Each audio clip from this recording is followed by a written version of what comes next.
नमस्कार मु अमृता आपण समस्त मो कुकिंग चैनल रे बहुत बहुत स्वागत जनाऊँगी। आज मु आपणक सहित पोहला माछ बेसर झोलर रेसिपी शेयर करी जोटा कि खाइबापी बहुत ही बढ़िया लगी थाए। रेसिपी बहुत ही इजी रही एकदम सिंपल मसला देकी आम ये रेसिपी बनैबा। तो आशा करी आज रेसिपी आपण को पसंद आसिले निजर फ्रेंड्स और फैमिली सहित शेयर करेंगे। तो आसतु एबे आमे माछ बेसर झोल बनैबा स्टार्ट करिबा। तो प्रथमे आमे मसला बाटिकी रेडी करि नबा। तो सेथिपाई एठी मु नेछि 4 बड़ चामच सोरिष। जेतिकी आपण ग्रेवी चाहिए ना से हिसाब रे आपण सोरिष नहीं पारिबे। ता सहित एथिरे देइदबा 1 बड़ चामच जीरा, 6 ରୁ 8ଟି रसुण कोला।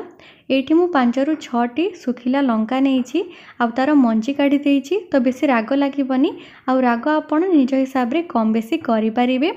एथिरे अल्प पानी देकी मसला बाटी नबा। आ देखंतु एठी हमर मसला बटा रेडी हो जाइछि।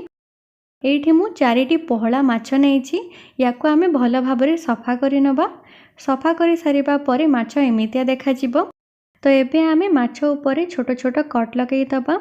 कट लगेबा द्वारा माछ भीतर को मसला जाई परिबो आ माछटा भजा हेकी रोसई सारिला परे तार टेस्ट बहुत ही भलो आसीबो। तो ये मु जो पहला माछ नहीं सेटा टिके मीडियम साइज रो अछि। जदि आपण अधिक बड़ साइज रो माछ पाउछंती तो आपण सेथिरे 4 ରୁ 5टी कट लगेई पारिबे। आ जदि छोट साइज रो अछि किंबा टिके पतला अछि तो आपण सेथिरे 2 ରୁ 3टी कट लगेइबे। तो देखंतु एठी मु सब माछ ऊपर एमितिया छोट छोट कट लगेई दउछि। जेहेतु एठी मु टिके मीडियम साइज रो माछ नेछि तो सेति पई यार गोटे साइड रे मु 3टी कट लगेइछि। तो माछरे एमती कट लगे सारिबा परे एबे आमे या ऊपर अल्प टिके लूण और हळदी देई दबा। आ माछ को लूण और हळदी सहित भलो भाबरे मिसेई नबा। कट जगह आपण टिके भलो भाबरे लगेइबे जोथिरे लूणटा माछ भीतर को जाई परिबो आ तार टेस्टटा भलो आसीबो जेतेबेले माछटा भजा हे जिवो। आ देखंतु एठी मु सब माछ ऊपर लूण और हळदी को भलो भाबरे लगेई नेछि। एबे आमे माछ को भजा करि नबा। तो सेति पई आमे गोटे पैन गरम करिकी सेतिरे देई दबा 8 ରୁ 10 चामच तेल। एठी मु सादा तेल यूज करिछि। आपण चाहिले सोरिष तेल यूज करिकी भी माछ को भजा करि परिबे। तो माछ को भजा करिबा आगरु आमे तेल को भलो भाबरे गरम करि नबा। तेल गरम हे गले एथिरे आमे गोटी गोटी करिकी माछ को देई दबा आ ताको गोटे साइड लाल हबा पर्यंत भाजी नबा। फ्लेम को आमे मीडियम रे ही रखिकी माछ को भजा करिबा। अधिक हाई किंबा लो फ्लेम रे माछ को भजा करिवेनी। आउ देखंतु किछि समय परे माछ एठी गोटे साइड भजा हे कि हल्का लाल हे गलानी। तो एबे आमे माछ को उल्टेकी ताको आउ गोटे साइड भी भलो भाबरे भजा करि नबा। माछ जेतेबेले गोटे साइड भजा हे कि लाल हे जिवो ता परे ही आपण माछ को उल्टेइबे। ता आगरु आपण माछ को उल्टेइबेनी। आउ देखंतु किछि समय परे माछ एठी आउ गोटे साइड भी भलो भाबरे भजा हे गलानी।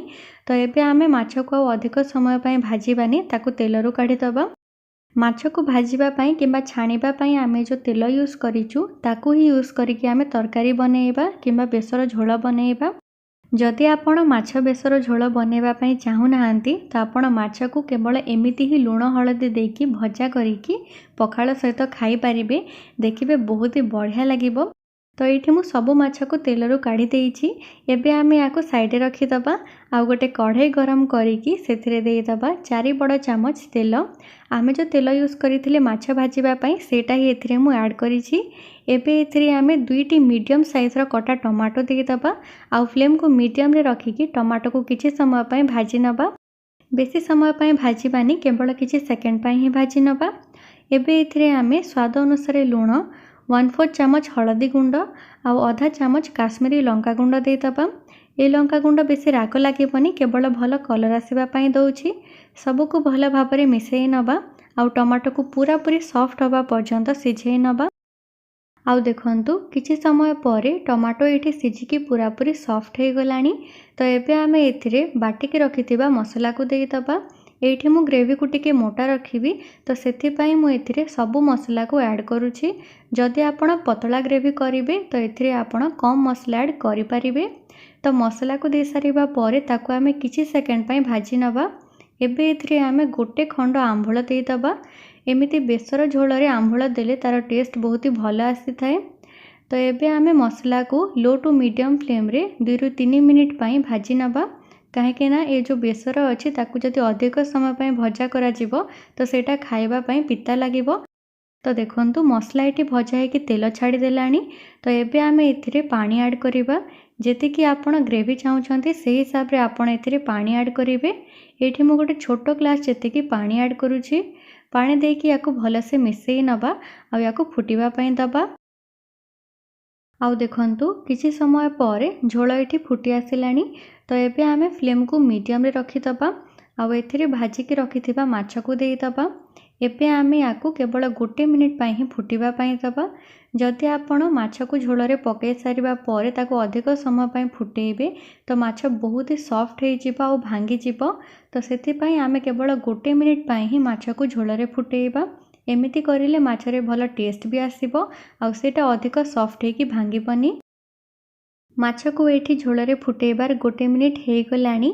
आउ देखंतु माछ एठी हल्का टिके सॉफ्ट भी हो जाइछि। तो एबे आमे अधिक समय पई माछ को आउ फुटेबानी। एथिरे एबे आमे ऐड करिबा अल्प किछि कटा धनिया पत्र आउ सबु को भल भाबरे मिसई नबा। आउ एठी हमर गरमा गरम पोहला माछ बेसर झोल रेडी हो जाइछि। आपण याको भात सहित सर्व करंतु बहुत ही बढ़िया लागिबो खाइबा पई।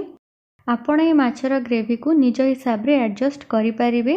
मोटा किंबा पतला जेमिति भी आपणकर चॉइस से हिसाब रे आपण याको रखि परिबे। आउ जदि चाहिबे तो आपण एथिरे भजा आलू भी ऐड करि परिबे। तो आशा करी आज रेसिपी आपण को पसंद आसीथिबो। पसंद आसिले निजर फ्रेंड्स और फैमिली सहित शेयर करेंगे। वीडियो को लाइक करेंगे। आउ एमिती रेसिपीज देखिबा पई चैनल को सब्सक्राइब करिनेबे। तो पुणी भेट हेबो आउ गोटे नुआ वीडियो रे। सेते जाय रहिली नमस्कार।